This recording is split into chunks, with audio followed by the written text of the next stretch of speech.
desde hace algunos días. El Señor había estado, y le compartí a mi esposo, el Señor había estado inquietando y puso en mí una incógnita, el cual ya había leído en la Biblia, y yo decía, pero ¿qué quiere Dios? ¿Qué quiere hacer el Señor? ¿Qué me quiere enseñar a mí? ¿Y quiere que yo enseñe con respecto a esto? Y es el año agradable del Señor. El año agradable. Usted dirá, sí, posiblemente, porque como estamos en enero, vamos a empezar un nuevo año. Sí. Pero más allá, yo sé que Dios quiere hacer algo más. Porque, ¿sabe? Para nosotros está el tiempo, está el tiempo 24/7. Pero en Dios no hay 24/7. ¿Ok? En Dios no hay tiempo. En Dios, sencillamente, Él dice que Él es el principio, Él es el fin. Para Él un día es como 1000 años, y 1000 años es un día. Él está en el Kairos, el tiempo de Dios. Entonces, Dios, pues, en este tiempo nos quiere enseñar acerca de qué significa o qué quiere Dios o qué quiso decir Él cuando Él habló del año agradable de Dios, del Señor. Se le llama año agradable, año favorable, año de jubileo, de gracia o sabatino. Ya todo eso lo vamos a ir desglosando. Pero antes yo quiero ubicarme en el libro de Isaías. Vamos al Antiguo Testamento, ¿verdad? El libro de Isaías, capítulo 61. Vamos a leer el 1 y el 2, que dice así: El Espíritu del Señor Jehová está sobre mí, por cuanto me ha ungido Jehová, para llevar buenas nuevas a los pobres, a vendar a los quebrantados de corazón, para proclamar libertad a los cautivos y a los presos apertura de la cárcel, para proclamar el año de la buena voluntad de Jehová y el día de la venganza de nuestro Dios, para consolar a todos los que lloran. Wow, hermoso, ¿verdad? Precioso.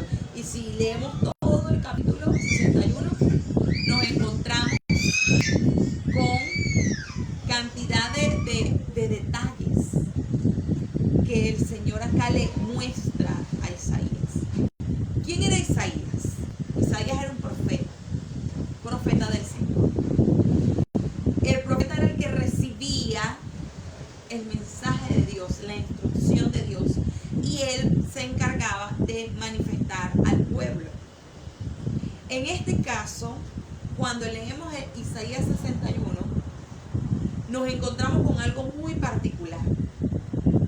Nos encontramos acá con detalles que si nos ponemos a meterle la lupa, ¿será que estos detalles Dios se estaba refiriendo? O Isaías en este caso, que era el que estaba hablando, se estaba refiriendo al mismo. O sea, el Señor le da el mensaje a Isaías, pero Isaías estaba hablando de sí mismo o estaba hablando de alguien más. Se mueve la cabeza que sí. Ok, vamos a ver los detalles del capítulo. Todo lo que más o menos dice, en resumidas cuentas, presta mucha atención para que no se pase de nada. Dice, primero Jehová lo unge, dice Isaías, ¿verdad?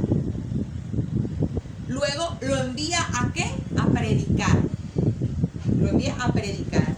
Lo envía a vendar o a sanar corazones, a proclamar libertad, a consolar a los que lloran, a dar regocijo, contentamiento, a reconstruir ruinas, a levantar viejos escombros, a restaurar ciudades destruidas, a levantar escombros de muchas generaciones. Todo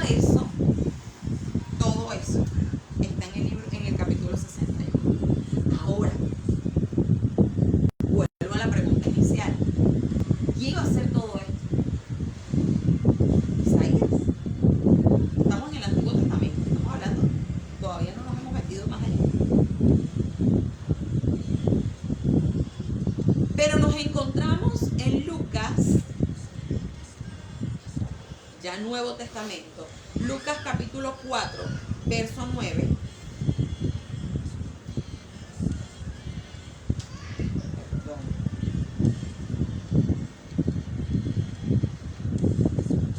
Ok, no, sigamos en Isaías. En el libro de Isaías, ¿verdad? Como una profecía nos estaba hablando de alguien que iba a llegar. Y este alguien, ¿qué iba a hacer?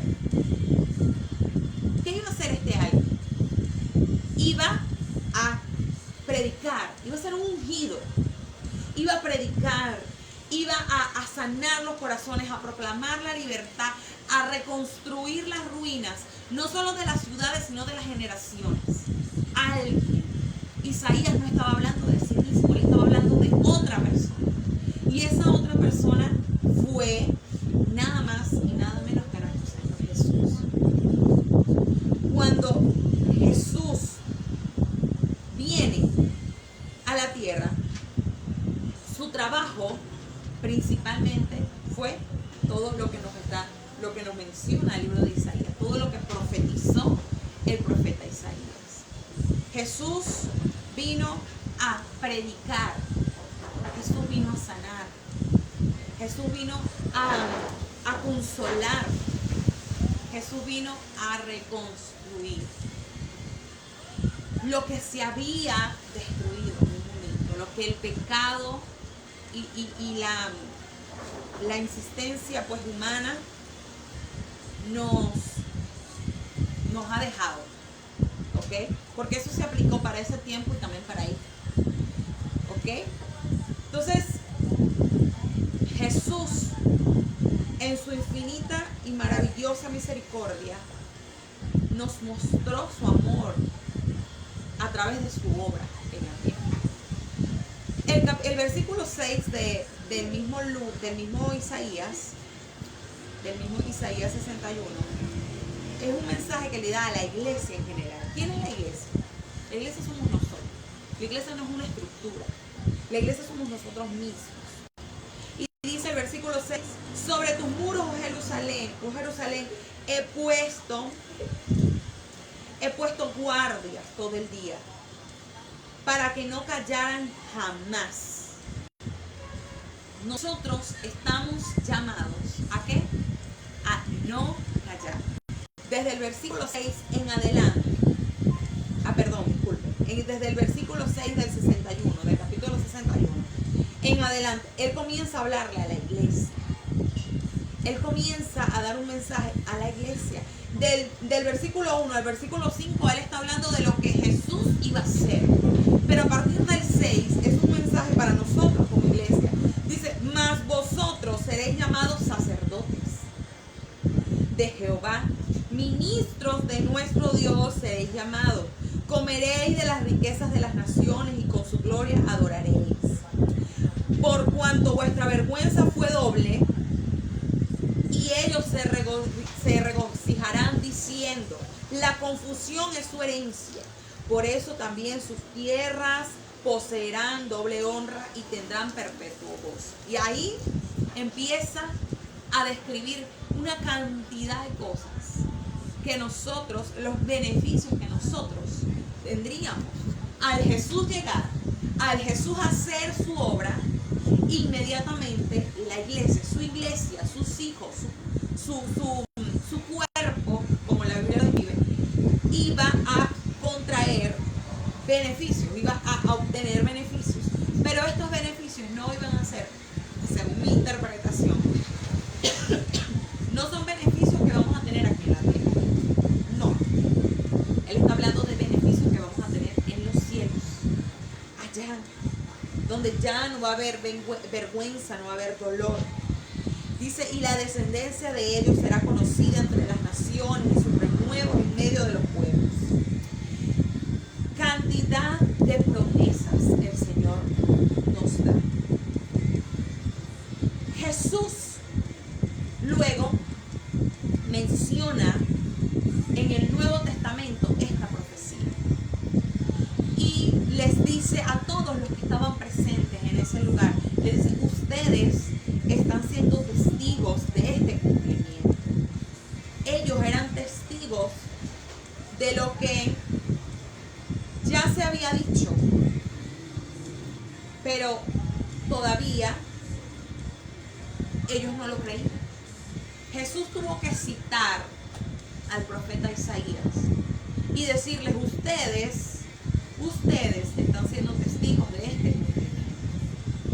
Ahora, el año agradable o favorable del Señor, ¿cuál es ese año? ¿Cuál es el año favorable?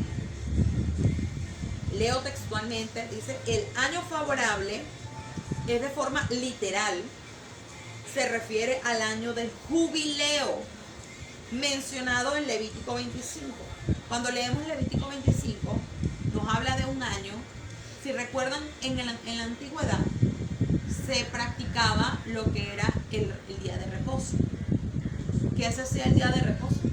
Nadie trabajaba, nadie cultivaba, todos le dedicaban ese día al Señor. ¿Ok? Bueno, era lo que se suponía que debían hacer. Y Dios establece un año que le llaman el año de jubileo. Escuche bien todo lo que este año se tenía que hacer. Dice que cada 7 años se liberaban los esclavos y se devolvía a la tierra a sus dueños originales. Imagínense ustedes. Por eso se le llamaba el año sabático. La tierra debía reposar. Y el reposo es un principio divino establecido por Dios. Todo esto estamos hablando de lo que se describe en Levíticos, capítulo 25. Todo el capítulo. La tierra volvía a sus dueños. Se tocaba un cuerno o trompeta para dar inicio a ese año. Era un año de perdón de deudas. ¿Cuánto nos gustaría, verdad? Que llegara ese año aquí también. Perdón de deudas. Pero les voy a contar luego que sí llegó. Actualmente la mayoría de las personas, culturalmente, la mayoría de las personas cuando no podían pagar sus deudas, ¿saben qué hacían? Se vendían a sí mismos como esclavos de quien le debían. Y eso, aplicándolo a la actualidad, eso pasa, ¿verdad? A veces nos volvemos esclavos de la persona que le debemos. Sentimos que no podemos caminar por ahí porque, ay, ya está, me va a ver. Entonces, en este tiempo, cuando no podían pagar sus deudas, ellos se vendían a sí mismos como esclavos para pagar eso. Pero en el año del jubileo, ellos quedaban completamente libres. Entonces, todo esto se aplicaba en la antigüedad. Pero algo cambió. Cuando Jesús llega, Él vuelve a decir: yo vine a predicar el año agradable. Yo vine a predicar el año nuevo. Yo vine a proclamar el año favorable. Usted dirá: ajá, pero iba a liberar a los esclavos, iba a perdonar deudas, le iba a devolver tierras a las personas que se las habían arrebatado. ¿Qué iba a pasar? ¿Qué iba a pasar? Recordando también algo importante que añadir, que el año de jubileo también era un año donde no se trabajaba. Un año completo sin trabajar, sin producir. Entonces, por supuesto, la tierra descansaba. Y era un año de mucho reto, de mucha fe. Pero cambiaron las cosas. Cuando Jesús llega, Jesús lo transforma todo. Y Jesús les dice: yo vine a proclamar, yo vine a anunciar el año, yo lo vine a anunciar. Así como en la antigüedad se anunciaba con trompeta, cuando iniciaba el año se anunciaba dice que con un cuerno o con una trompeta, y la gente entendía, la gente sabía, llegó el año de jubileo. Jesús pues no tenía una trompeta física, pero hubo un anuncio cuando Jesús fue bautizado. ¿Qué dice la Biblia? Que se escuchó una voz del cielo que decía: este es en el cual tengo complacencia. Ahí hubo un anuncio, allí hubo una trompeta, allí se le dijo al mundo: ha llegado el año de jubileo, ha llegado el año favorable de Dios, ha llegado. Y ese es el día en el que los elegidos serían redimidos, liberados ¿de qué? Del pecado. El año favorable, donde nosotros como pecadores íbamos a ser liberados. Las personas en pecado son aquellas que están en esclavitud y esperan el año agradable del Señor para ser liberados. ¿Qué pasa cuando estamos en medio del mar y no tenemos un salvavidas, no tenemos nada y nos hundimos? ¿Qué estamos esperando? ¿Qué cree usted que pueda esperar? Bueno, quizás no hemos estado en esa condición. Yo lo estuve en una piscina una vez. Sentir que la parte de arriba está tan lejos y tú no poder llegar y sentirte desesperado. Así es cuando vivimos en pecado. Estamos hundidos, a veces muriendo y viendo la luz pero tan lejos. Ahí es donde viene la proclamación del año agradable. Ahí es donde viene la proclamación del año de jubileo. Jesús es el cumplimiento máximo de esta promesa. Su muerte, su sepultura y su resurrección nos ha dado la salvación a todos los que creemos. El año favorable de Dios. Jesús vino a proclamar, vino a anunciar, vino a decir: llegó el año. Vino a decir: llegó el tiempo de tu visitación. Llegó el tiempo de tu redención. Llegó el tiempo donde tus deudas van a ser saldadas.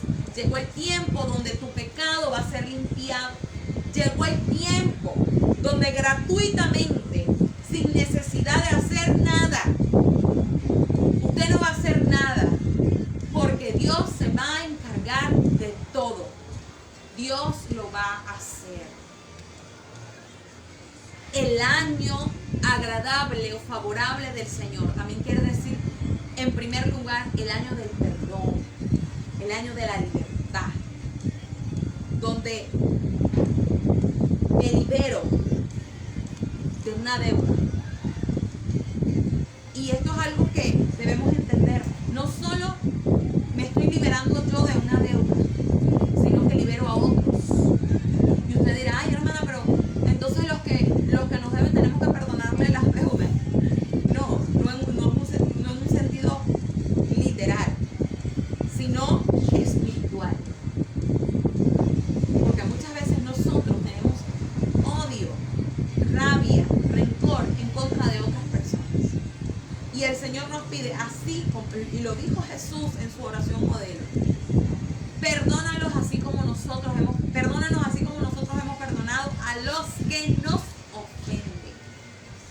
El perdón tiene que ser algo recíproco. Dios me perdona, Dios perdona mis pecados, Dios me liberta, Dios me llena de gracia, Dios me hace soltar mis yugos. Dios, pero yo tengo que hacerlo. Es el deber. Y eso es parte del año agradable. Soltar. Yo suelto todo lo que me ata. Todo lo que me ata para disfrutar del año favorable del Señor. Y el año favorable del Señor en la antigüedad tenía un tiempo donde terminaba. Y después ellos seguían con su cotidianidad. En Jesús, el año agradable y el año de jubileo es perpetuo. Hasta el día en que tú y yo seamos levantados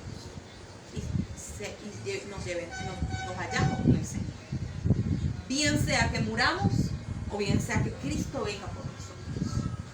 Ayer un profesor en la universidad decía: yo no quiero ver la muerte. Decía él: no quiero. Yo quiero que el Señor venga. e irme. Y yo decía, wow, es hermoso eso. Me gustaría disfrutar de eso. No ver la muerte, sino disfrutar de que seamos levantados con Cristo. Amén. Dice, el año del reposo y del descanso. Cristo vino a revelar el verdadero reposo. Él vino a revelar que debemos descansar. Descansar.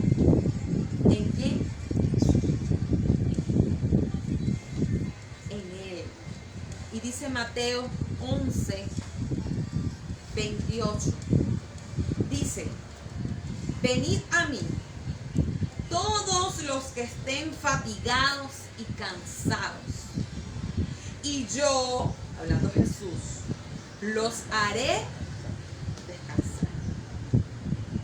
No dice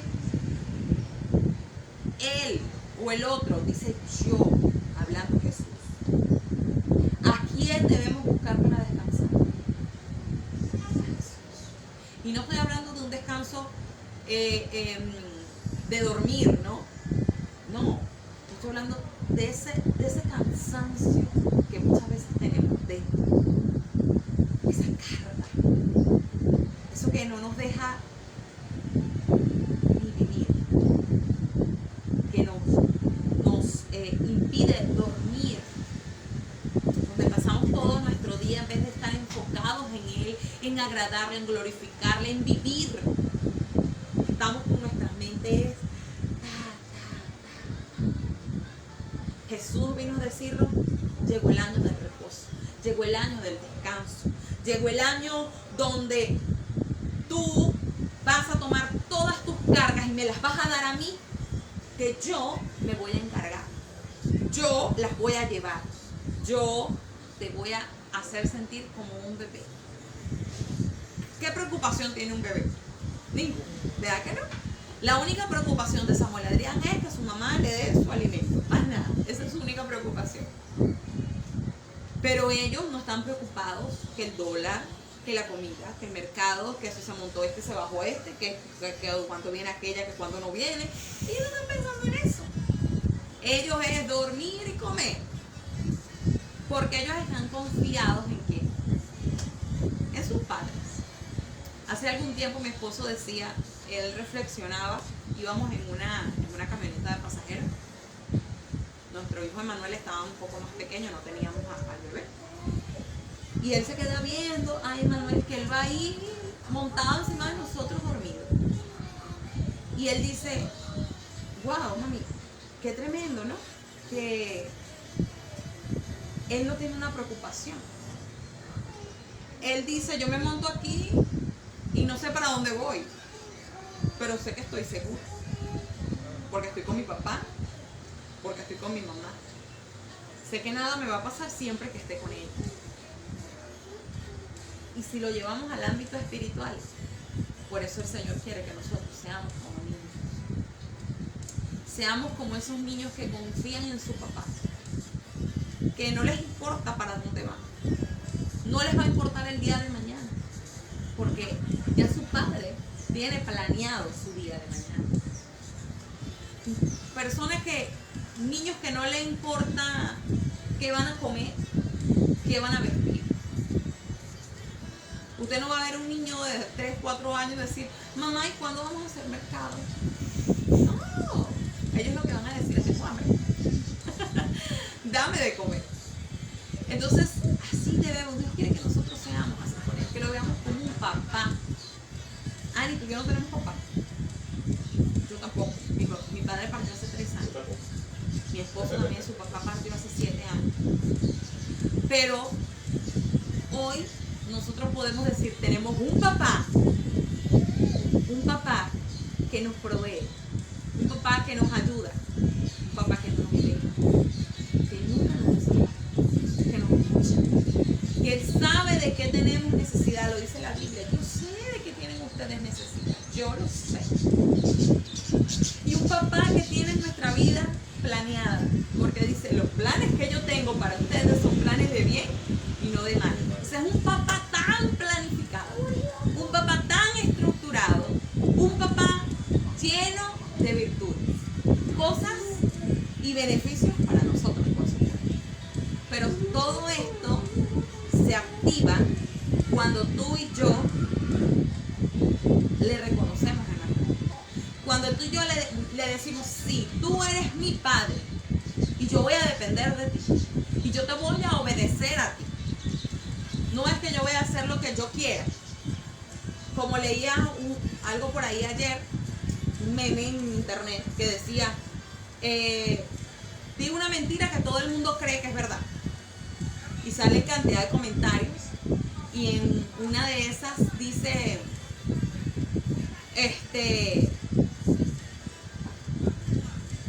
lo que dicen la gente en el mundo, me voy a portar como quiera porque igual voy al cielo.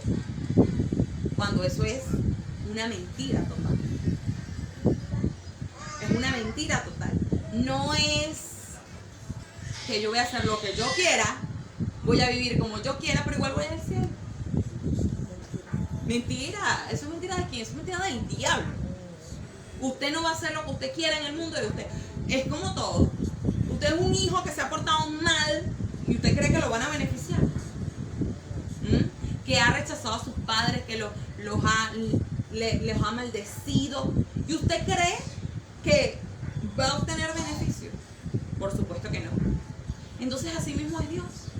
La gente dice, no, ¿cómo crees tú que yo voy a maldecir a Dios? Con tus acciones ofendes a Dios. Con nuestras acciones, porque yo también soy humano. Con nuestras acciones muchas veces ofendemos a Dios. Entonces queremos los beneficios de Dios, pero no queremos a Dios. ¿Sí me estoy explicando? O sea, yo quiero lo que tú me das, pero no te quiero a ti. O sea, yo quiero eso, yo quiero los panes y los peces, pero no quiero a Jesús que los multiplica. Eso no me importa. ¿Usted sabe la cantidad de gente que le seguía a Jesús? Mira, la Biblia relata que a Jesús le seguían multitudes. Era tanta la gente que le seguía a Jesús que hubo un episodio en la palabra que nos da una referencia de eso. Y hubo un joven que estaba paralítico y él estaba junto a otras personas que eran sus amigos. Y sus amigos, al escuchar el rumor, porque allá esa gente sí que era bien chismosa, ¿no? Todo se sabía, literal. Entonces, ellos al escuchar el rumor de que en aquella casa estaba el maestro, estaba Jesús, el que se hacía llamar el Mesías, ellos inmediatamente dijeron, no, vamos para allá. Eso no lo dice la Biblia, lo digo yo, pero para darle sentido a la historia, vamos para allá porque allá está él y vamos a llevarlo. Vamos a llevar a Pedrito. Bueno, no, Pedrito no, porque allá había un Pedro en ese tiempo. No sé, a Hernán. No, Hernán no, otro. Bueno, en fin. Entonces vamos a llevarlo a él para allá para que el Señor Jesús le sane. Y dice que cuando ellos llegaron al lugar, había mucha gente en aquella casa. Mucha. Y no tenían por dónde entrar, porque estaba abarrotada las ventanas, las puertas, todo estaba colapsado. Y es maravilloso ver la fe de estos jóvenes, que ellos tomaron y dijeron, bueno, pero hay una forma de entrar. Fueron osados, ¿no? Vamos a montarnos en el techo y vamos a abrir un hueco ahí, y por ahí lo metemos. ¿Sabes? A Dios, y lo sé porque lo percibo en mi espíritu cada día, que a Dios le gusta la gente atrevida, la gente dispuesta, la gente que no le importa lo que digan, con tal de hacer su voluntad. Esa es la gente que Dios necesita en este tiempo.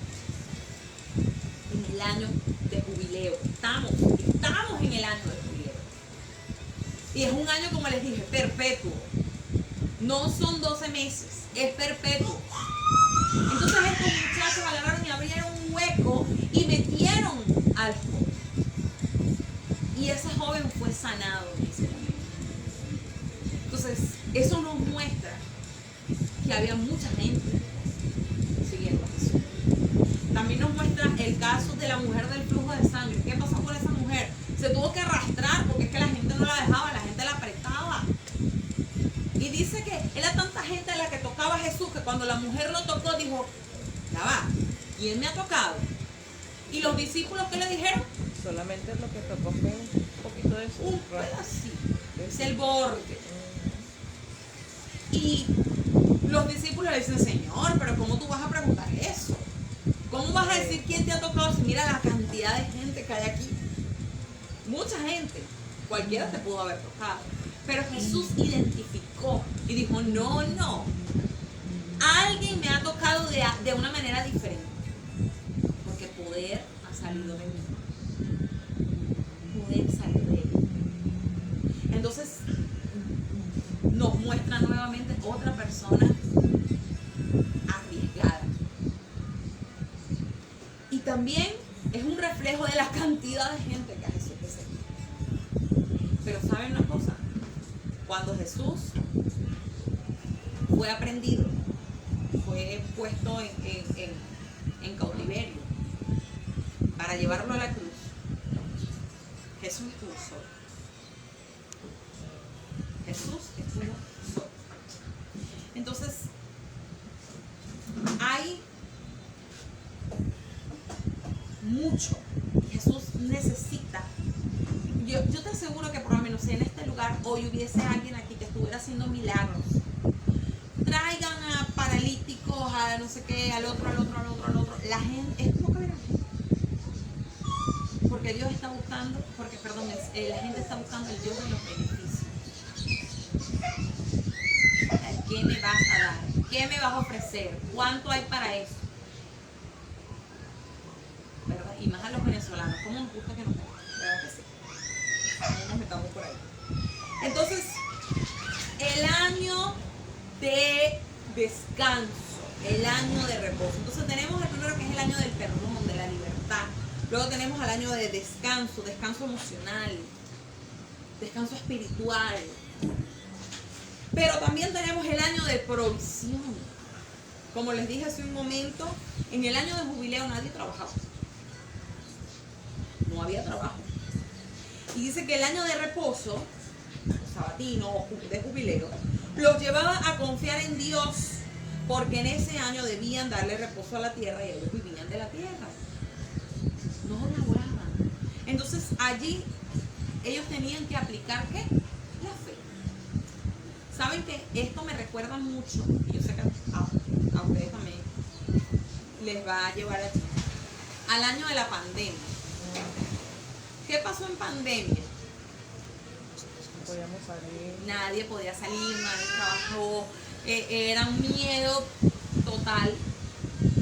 Entonces hubo como un reposo, ¿no? Claro, en ese momento hubo más pánico que confianza. La gente, Dios, un año, por lo menos acá en Venezuela fue un año entero. Y si salías tenías que salir con tapabocas, tenías que cuidarte. Ahora, qué difícil es confiar en Dios en medio de la escasez.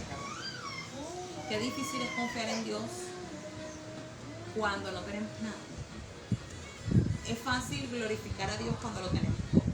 Cuando tenemos un buen empleo, cuando tenemos provisión, cuando tenemos techo, tenemos seguridad. Tengo airecito en mi cuarto, tengo mi pantalla apagada aquí, mi Smart TV, con mi Netflix, mi cosa, mi comodidad. Me provocó comer cotufa, oiga, o cotufa. Es muy fácil. Pero qué difícil es cuando no tenemos nada. Qué difícil es cuando abrimos la nevera y encontramos pura agua, mira, allí. Agua y luz, como dicen. Difícil. Pero aún así, Dios, en medio de esa escasez, en medio de ese proceso, Dios quiere mostrar su gloria. ¿Sabes? Los escenarios que para nosotros humanamente son desagradables, para Dios son oportunidades para Él mostrarse, para Él decir, mírame, aquí estoy, yo soy Jehová Jireh, el que provee. Ese soy. Cuando tienes una enfermedad, decir, mírame, aquí estoy, Yo soy Jehová Rafa, tu sanador, que te sana. Cuando tienes una lucha, cuando tienes una prueba, ella que estoy yo, Jehová Nisi, el que pelea por ti. Descansa. Los escenarios oscuros, las tormentas no son para quedarse. Siempre y cuando tú tengas a Dios, te aseguro que eso tú lo vas a pasar. Y no estoy hablando de tus emociones, estoy hablando de tu espíritu. Va a pasar. Todo pasa. Todo pasa. Dice que el cielo y la tierra pasarán, mas su palabra no va a pasar. Eso es lo que va a permanecer. Eso va a estar allí. Y dice que los que confían en Jehová, o sea, estarán, parafraseando, estarán firmes. Porque yo sé en quién me confío. Nada te puede detener. Nada te puede hacer retroceder. Cuando tú vas y dices, yo lo voy a hacer porque Jehová está conmigo como poderoso gigante, ahí es donde el Señor dice, estoy contigo. Vamos a hacer. ¿Qué vamos a hacer? Porque Dios está a la espera de que tú y yo activemos nuestra fe, pongamos en uso la confianza en Él, dejemos el temor a un lado y empecemos a creer. Entonces empecemos a creer en el año agradable, en el año donde el Señor me da libertad, en el año donde el Señor me da descanso, el año donde el Señor me da provisión. Todo lo que el ser humano necesita es el año agradable. Y ahora, ¿quién me va a dar ese año agradable? Hoy. Cristo. Cristo es el que da ese año agradable. Cristo es el que nos da. Dice, en Cristo tenemos nuestro año agradable y en Él tenemos reposo, tenemos libertad y perdón. El año agradable es cuando somos restaurados y puestos en libertad. Es el año cuando aceptamos a Cristo como el Mesías y lo reconocemos y reconocemos nuestra necesidad de ser salvados. Y la aceptación de que vamos a servirle, alabarle, adorarle, honrarle, buscarle, obedecerle el resto de nuestras vidas. Sin que nada me lo impida. Y van a venir batallas, como estábamos conversando. Van a venir choques. Yo no quiero. Se levanta el enemigo. Pero ahí es donde se aplica también lo que dice la palabra. Mayor es el que está en ti que el que está en el mundo. Es mayor el que está con nosotros. No tengan miedo. No temáis. Porque yo estoy contigo. Estar con Dios delante de Satanás es como cuando tú eres un hermano menor y llegas a un lugar, vamos a decir a la escuela, y resulta que en la escuela te están haciendo bullying. Y llegas tú con tu hermano que es bien grandotote así. ¿Y qué hacen los otros niñitos? Ay, tienen miedo y se esconden, ¿verdad? No, vamos a meter con fulano porque él tiene un hermano grande. Yo no sé si a ustedes les pasaba, a mí me pasaba. Mi hermana siempre andaba defendiendo por todos lados. Y así es Dios. Cuando nosotros vamos y, ¿qué me vas a hacer? A ese que nosotros tenemos que hablarle así. A Satanás, ¿qué me vas a hacer? Tú no tienes poder sobre mí. Porque conmigo está Jehová de los ejércitos. Grandes batallas. Tú me tocas y te las vas a ver con él. Como dice la canción, ¿quién dijo miedo? Si yo camino con el Rey del universo. Yo soy el hijo del que todo lo hace nuevo. El dueño de esto es mi papá. Ese es mi papá. No tengo que temer nada. Y yo tengo que disfrutar porque yo estoy viviendo el año favorable. Lo estoy viviendo. Cuando Cristo viene a mi vida, viene el año favorable a mi vida también. Y comienzo a ver su mano. Allá van a estar diciendo cantidad de cosas. El diablo por aquí me va a estar lanzando piedras. Mi propio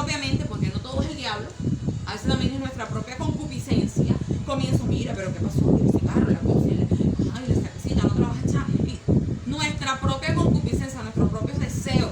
Pero ahí solo llevamos cautivo a Cristo, lo clavamos en la cruz. Señor, mira esto, saca esto de mí, lo pongo en tus manos, Señor, te lo entrego, yo no quiero más, no puedo más, esta carga no es mía, no la quiero, no me pertenece, porque yo estoy viviendo el año agradable del Señor. Yo estoy viviendo el año, y mientras tú más lo declares, más se activa, mientras tú más lo declares, más lo vas a ver, más se va a cristalizar, porque esa es la fe. Dice la Biblia que la fe es la certeza de lo que yo estoy esperando, pero no veo. Yo no lo estoy viendo, yo lo estoy esperando, pero él va a venir, yo estoy segura. Y aunque quizás no esté cristalizado, mira, ya estoy viéndolo, ya lo estoy viendo. Eso es la fe. Es la fe. Entonces Dios quiere ser ese papá el cual nos aferremos. Dios quiere ser ese proveedor al cual nos aferremos. Pero también quiere ser ese Dios al cual tú ames con toda tu alma, con toda tu mente, con toda tu fuerza. A ese Dios que desde que te levantas hasta que te acuestas lo tienes en tu mente, en tu corazón, exaltándolo, glorificándolo, decirle: Señor, tú eres bueno, Señor, tú eres grande, Señor, tú eres poderoso. No de labios, sino de corazón y de acción. Donde otras personas te vean y puedan verlo a Él en ti. Puedan decir: wow, mira esta persona, es así, mira la hora. Donde yo siempre les he dicho a los muchachos que ustedes sean ese canal donde la gente quiere caminar, donde quiere ir a buscar una respuesta cuando ya no pueden más. Yo veía esta semana, hace algunos días vi un video que se hizo muy viral en internet, que hablaba acerca de la depresión. Y un amigo hablaba con otro y: ¿por qué no me llamaste? ¿Por qué no me llamaste? Ah, que hizo Marta. Entonces, luego estuve viendo una serie donde una de las chicas me llamó extremadamente la atención, porque ahí en esa serie muestran la otra cara de la depresión. O sea, la depresión no es nada más me siento mal, estoy triste, no. En la serie mostraban a una de las chicas, una de las protagonistas, que tiene depresión, y ella se mostraba así, de que ella se para enfrente de una ventana y todo lo ve oscuro, todo. De repente ella está bien y de repente todo se le torna, y para ella todo está bien, y empieza a sentir miedo. Donde una persona que duerme muchísimo, que ha descuidado a su familia a causa de la tristeza. Porque aunque hay muchos que muestran alegría, como el caso del video viral que vimos, también está el otro, el que se esconde. La depresión no es estoy triste y ya. No, la depresión es una enfermedad y es muy difícil de curar. Solo especialistas lo pueden hacer. Sin embargo, cuando nosotros estamos cerca, cuando empezamos, nuestra alma, nuestro corazón comienza a dar señales de eso, hay alguien que desea salvarnos, rescatarnos antes de caer en ese hueco. Hace algún tiempo estuve acompañando a una pastora amiga, la pastora Elena Morillo, en un taller donde ella hablaba de la depresión, yo hablaba de la ansiedad. Y ella decía: la depresión es como un hueco negro donde la gente cae. Y esto es algo que en la actualidad, en la modernidad, se está viendo más seguido que antes. Pero ¿sabes? Dios necesita, quiere, desea, anhela que nosotros reconozcamos el año agradable. Y que si en algún momento de nuestras vidas tenemos a ese hoyo negro enfrente, poder decir: no voy a caer allí, porque yo me voy a tomar del cielo. Su mano es la que me sostiene. Y que tú también puedas ser respuesta para otros, porque este mundo tiene necesidad, mucha necesidad. Y Dios necesita gente, personas, que sean su cuerpo en la tierra, que sean su voz en la tierra, que sean sus manos en la tierra. Que nos consagremos ahí y digamos, Señor, mírame, aquí estoy.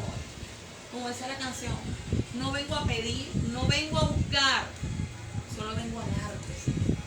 A darte mi vida, a darte mis manos, a darte mis pies. Llévame para donde tú quieras. Que yo toque lo que tú deseas. Que yo mire lo que tú quieres. Que todo en mi vida cobre sentido. Debemos escuchar la trompeta que anuncia en nuestros corazones el año de jubileo, creer en Jesús y recibir su